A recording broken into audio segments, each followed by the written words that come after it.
11th class बेटा, 6 chapter का page 149 political changes, राजनीतिक परिवर्तन, इसके बारे में हम कर रहे हैं। इसमें बेटा बताया जा रहा है कि जो पॉलिटिक्स है उसमें चेंज हो रहे थे, वो सोशल जो चेंजेस हो रहे थे उनके साथ साथ होते रहे। 15th और 16th सेंचुरी में जो यूरोपियन एम्परर्स थे उन्होंने अपनी जो है मिलिट्री और फाइनेंशियल पावर को इंक्रीज़ किया, वित्तीय और सैनिक शक्ति। इसी तरह यूरोप के लिए उनके द्वारा जो शक्तिशाली राज्य बनाए गए थे उसमें ये जो इकोनॉमिक चेंजेस हो रहे थे वो काफ़ी इम्पोर्टेंट थे।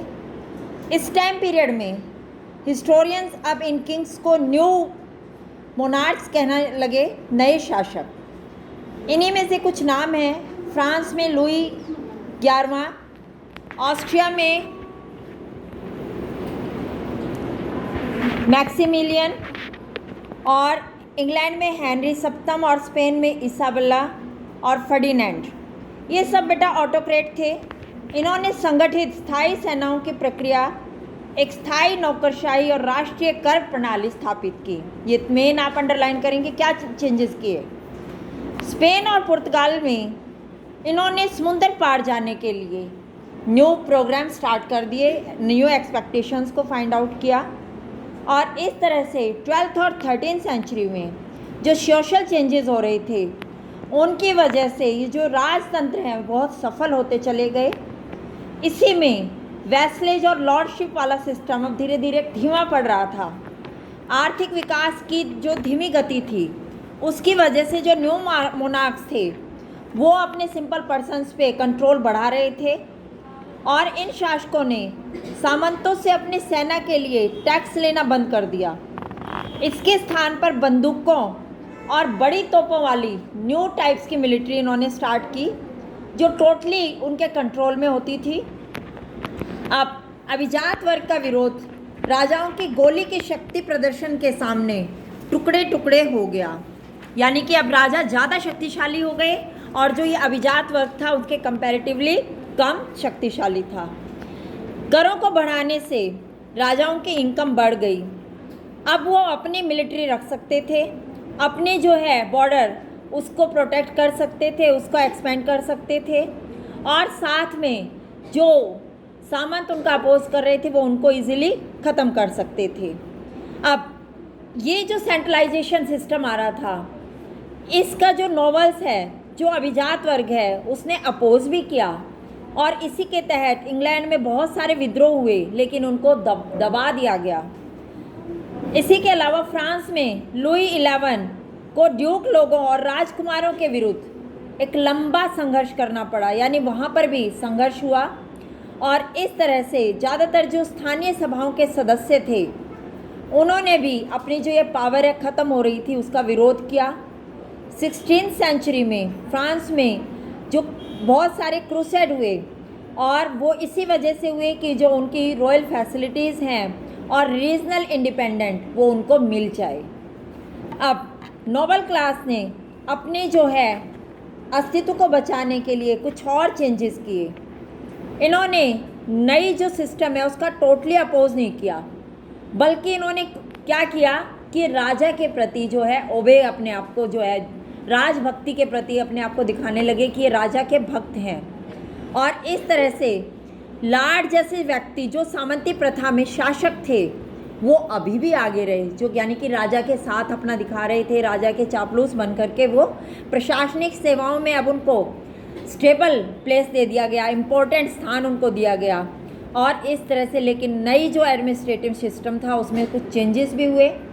अब शासक पिरामिड के यानी कि जो है एक बिल्कुल ट्रायंगल उसके बिल्कुल ऊपर नहीं था, उसमें क्या था, राजभक्ति, विश्वास और आपसी निर्भरता यानी कि म्यूचुअल कोऑपरेशन वो मेन टोटली उसके ऊपर डिपेंड कर रहा था। यानी अब राजा के साथ साथ नोबल भी इक्वल रोल प्ले कर रहे थे। वो दूसरे जो कोर्ट में और सोसाइटी में मेन माना जाता था राजा एक प्रोटेक्टर का सेंट्रल पॉइंट। सभी राजतंत्र चाहे वो कितने भी कमज़ोर हों, वो शक्तिशाली हों, वो उन व्यक्तियों का कोऑपरेशन चाहते थे जिनके पास सत्ता होती थी और इस तरह से धन उनके कोऑपरेशन को डिसाइड करता था। समर्थन धन के माध्यम से दिया जाता था। इसीलिए जो ये धन है गैर अभिजात वर्गों जैसे व्यापारी, साहूकारों के लिए दरबार में एंट्री करने का, कोर्ट में एंट्री करने का एक इम्पोर्टेंट जो है मीन बन गया, एक इम्पोर्टेंट मीडियम बन गया। वे राजाओं को धन उधार देते थे, राजा उस धन को अपने मिलिट्री की पे में यूज़ करता था और इस तरह से शासकों ने इस प्रकार जो राज व्यवस्था है उसमें जो नॉन फ्यूडल सिस्टम है उसको इम्पोर्टेंट बना दिया। गैर सामंती जो है तत्वों के लिए उन्होंने स्थान उसमें बना दिया।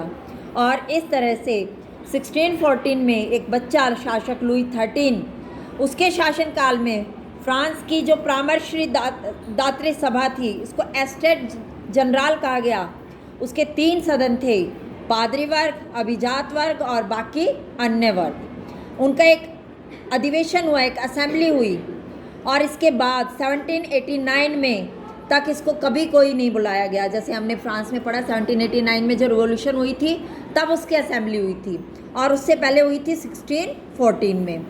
अब क्यों नहीं बुलाया गया? क्योंकि राजा जो है इन 3 क्लासेस में अपनी पावर को डिवाइड नहीं करना चाहता था। इसी तरह इंग्लैंड में कुछ डिफरेंट पार्ट से हुआ, अलग मेथड था।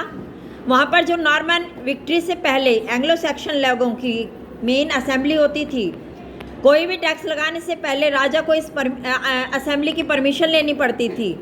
बाद में ये पार्लियामेंट की फॉर्म में डेवलप हुई जिसमें हाउस ऑफ लॉर्ड्स, उसके मेंबर्स और पादरी होते थे, वो हाउस ऑफ कॉमन्स जो नगरों और विलेजेस का रिप्रेजेंटेशन करते थे। चार्ल्स फर्स्ट ने पार्लियामेंट को बिना बुलाए 11 सालों तक शासन किया। एक बार जब बेटा धन की ज़रूरत होती थी तब उसको वो बुलानी पड़ी और पार्लियामेंट का एक भाग उसके विरोध में हो गया। बाद में उसको प्राण दंड दिया गया और गणतंत्र रिपब्लिक को एस्टेब्लिश किया गया। लेकिन ये सिस्टम ज़्यादा दिनों तक नहीं चला और फिर दोबारा मोनार्की स्थापित हो गई। लेकिन मेन उसमें एग्रीमेंट था कि पार्लियामेंट जो है रेगुलर बुलाई जाएगी। वर्तमान में फ्रांस में रिपब्लिक गवर्नमेंट है, इंग्लैंड में मोनार्ची है। इसका कारण ये है कि 17वीं सेंचुरी के बाद दोनों नेशंस के हिस्ट्री जो है उन्होंने अपनी अलग अलग डायरेक्शन में अडॉप्ट की। तो ये बेटा आपका लेसन कंप्लीट होता है। उसके बाद हम नेक्स्ट टॉपिक में डिस्कस करेंगे।